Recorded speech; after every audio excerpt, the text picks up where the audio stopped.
in an effort to spend more Miley-Lily time together, Miley convinces Lily to try out for the cheerleading squad with her. But Miley's patience is tested when Lily makes the team, but Miley is relegated to the team mascot. Uh-oh.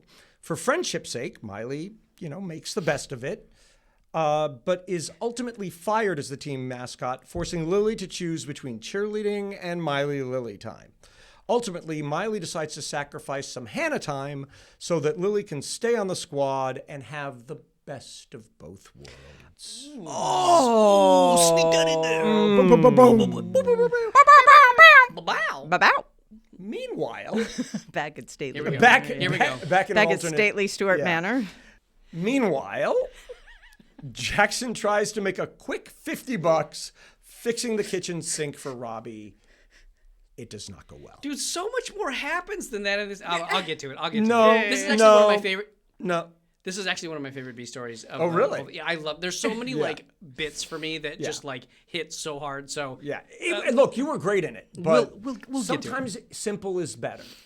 Interesting. Yeah. I love the synopsis. So Okay. now that you've refreshed our memory, Doug, what do you remember about where this thing came from? Well, the pilot was a Miley-Lily story. It was a friendship story. And the core of the whole series is kind of Miley and Lily's friendship.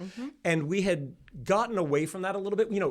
In the early stages of shows, you're world building, right? You're trying to create the whole world around them and let people in. And we had gotten away from that Miley-Lily stuff. So this was an attempt to get back to the core of the show and that Miley-Lily relationship. And the dilemma we started with was, what happens when Miley is upstaged? Lily gives up sort of center stage all the time to Miley because she's Hannah. But what happens when the biggest pop star on the planet is upstaged by her best friend? Can she be gracious and sort of give up the spotlight to her best friend? Is she bitter about it? That dilemma was where we started. I don't know if we ended up fulfilling that promise. We may have veered off track a little bit. But we started with this idea of what happens when your friend overshadows you, especially when you're Hannah.